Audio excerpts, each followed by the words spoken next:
धर्म तो हिंदू एक गाड़ी थी जो मुसलमान अंग्रेज और हमारे देश के ऊपर हुक्मरान रहे।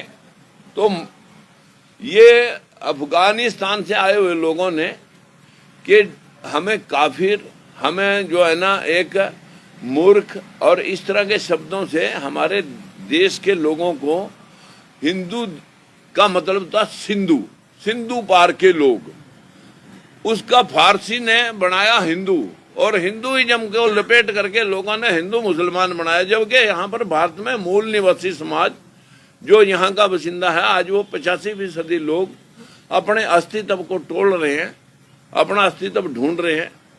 और बाहर से आई हुई जितनी भी सभ्यताएं, यहाँ इतनी सभ्यताएं बाहर से आई, यहाँ अंग्रेज आए, यहाँ मुगल आए, यहाँ पर डच आए, यहाँ पर हूण आए, यहाँ पर आर्यन आए। ये जो आर्यन सभ्यता है ये भी बहरूनी सभ्यता है। यहाँ पर आकर के यहाँ के मूल निवासियों को जो है ना मानसिक गुलाम बना रखा है।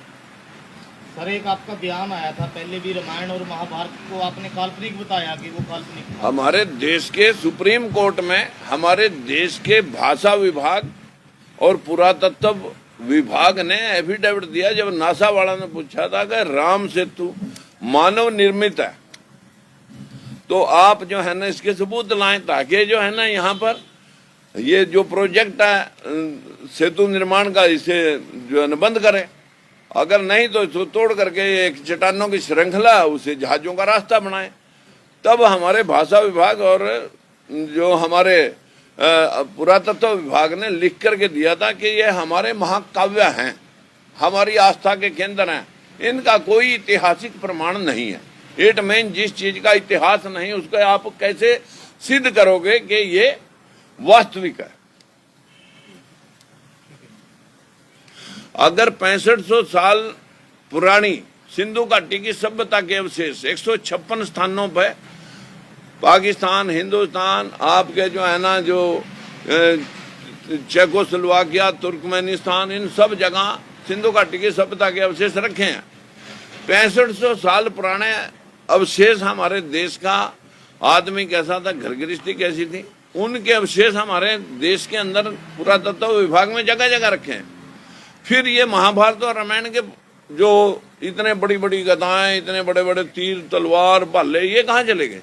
रामायण तो चलो आपने काल्पनिक कर दी, मगर सनातन धर्म का जो सबसे बड़ा ग्रंथ है श्रीमद् भगवत गीता, आप धर्म नगरी कुरुक्षेत्र में सनातन धर्म को मानते हो सर? किसने लिखा? वो आदमी ने लिखा होगा किसी ने।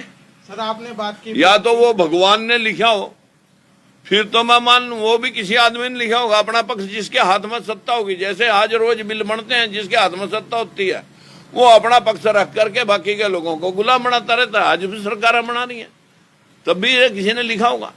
उत्तर प्रदेश में भी सर आपने महागठबंधन किया था, तो वहाँ की जो लहर है वो आपके विपरीत चल रही है और वहाँ बता रहे हैं कि बीजेपी जो है अव्वल में आ रही है जी योगी साहब का काम। देखिए, राजनीति अब मुद्दों की, विचारधारा की नहीं रही, अब अर्थबल की रहेगी। जिसके पास अथाह अर्थबल है, पैसा है, वो बहुत सारे बिकवाल सौदे पड़े हैं, सब बिक जाता है सौदा।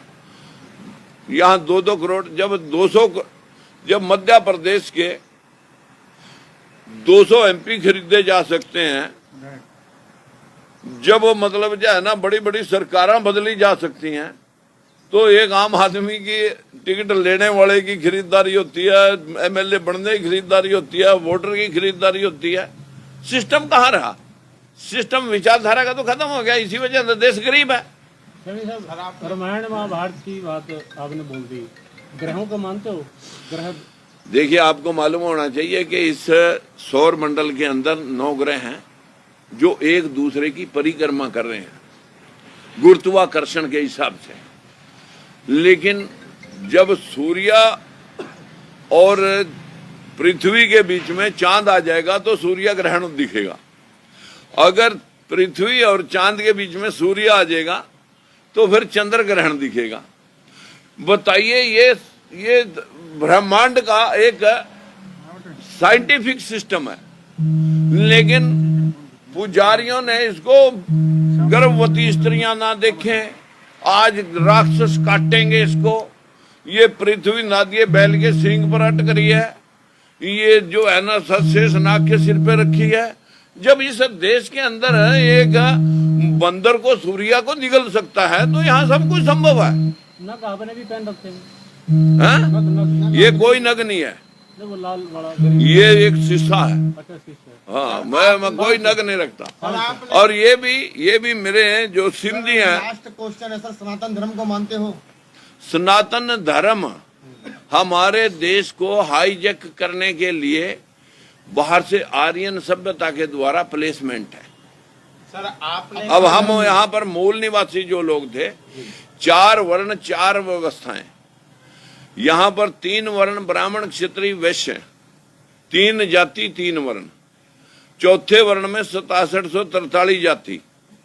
जो जो इनसे काम लिया गया, गुलाम से जो काम लिया गया, सब्जी उगाई गई तो माली, भेड़ बकरी चराई तो ग्वाला, जिसने कपड़े धो दिए तो धोबी। यहाँ कपड़े धोने की मशीन नहीं बनी, यहाँ धोबी जात बनी। कपड़े सिलने के लिए मशीन नहीं बनी, यहाँ पर जो है ना जात बनी। यहाँ पर जो जो सेवा ली गई वो जाति पका दी गई। और उस जाति को अगर आप देखेंगे, तो किसको दोषी मानते हो इसमें आप? ये सिस्टम जो है ना, जो इस देश में अभी पीछे एक बिहार का एडवोकेट जनरल बोल रहा था,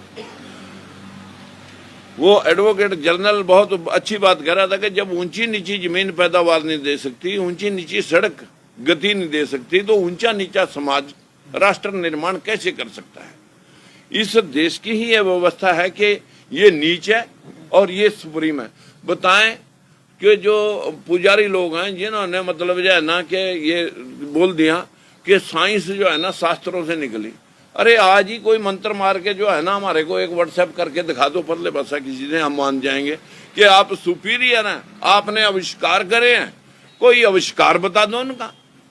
जिसने पूजा पाठ में पढ़े आते बाबे जौन से आविष्कारी थे ना, पढ़े जेल में, और जेल में जाऊंगा। जितने जितने झूठे हैं मैं सारे जेल में जाने एक दिन।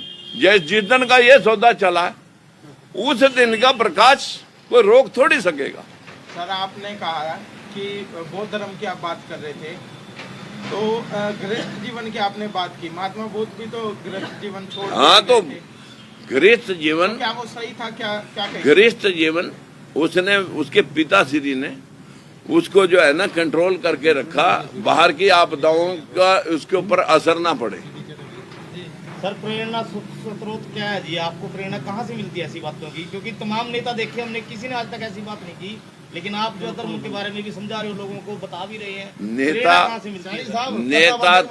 नेता वो शरद पवार जी बोल रहे हैं एकदम, नेता तो मजारों पे, मंदिरों पे, मस्जिदों पे इसलिए जाते हैं कि और मूर्खों को मूर्ख बनाया जा कि जब ये यहाँ रहे, ये बड़ा धार्मिक है, सात्विक आदमी है, उसके साथ और जुड़ जाएं।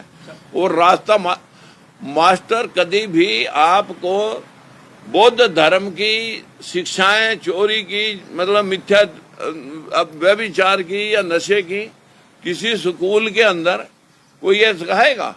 जबकि ये बात विचारधारा गौतम बुद्ध के विचारधारा में थी।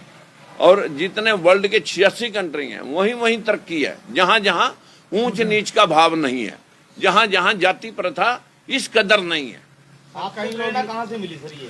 देखिए, मैं जब स्कूल में था तो हमने उस वक्त स्कूल की हिस्ट्री पढ़ी, उसमें ये चीजें थी नहीं।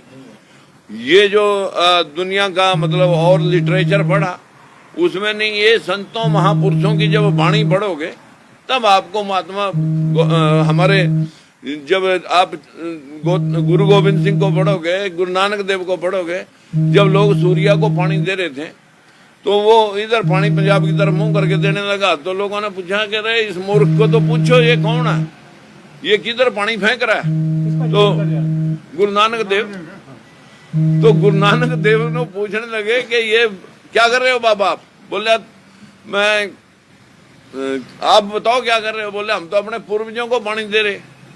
बोले मैं अपने खेतों को दे रहा हूँ।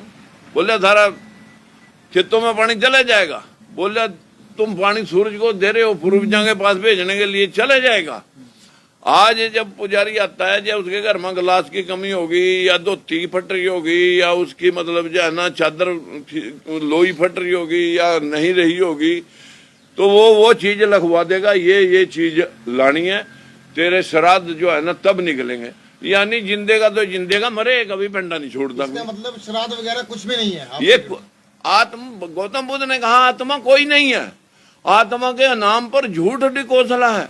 हमारा देश आजाद हुआ जब अगर देश के अंदर चला कि आत्मा अजर है, अमर है, ना मरती है ना जन्म लेती है, तब फिर देश में जब आजादी आई तो उस वक्त हम 23 करोड़ थे, अब हो रहे 140 करोड़। ये 117 करोड़ आत्माएं कहां से निकलेगी? चलो भाई, जीव जंतु कीट पतंगे मच्छर मक्खी मर गए होंगे भाई, वो आत्मा इधर आ गई। लेकिन वो तो जितनी गंदगी फैली उतने कई सौ गुना चूहे बिल्लियां कुत्ते मच्छर मक्खी फैल रहे हैं। ये आत्माएं कहां से आई? सृष्टि मैथुन क्रिया से यही पैदा होती है। जब भी 4 चीजें इकट्ठी होती हैं जमीन के ऊपर, पानी जब इकट्ठा होता है तो बैक्टीरिया बनता है, जो तत्व उसमें प्रदान होता है वही चीज बन जाती है। मच्छर मक्खी बीज थोड़ी डालता है कोई, सांप बिच्छू मगरमच्छ सब चीज बनती है।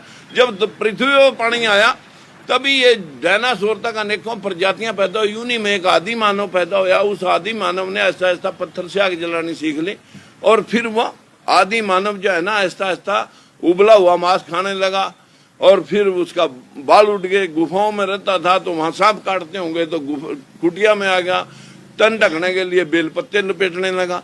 ऐसा ऐसा विकसित हो गए। सिंधु घाटी की सभ्यता तक आदमी पूर्णतः मानव बन गया। हजारों सालों से लोग मान रहे हैं देवी देवताओं को, रामायण महाभारत को, गीता को, सबको, तो वो सब चीजें। ये 2500 साल पहले कुछ नहीं था।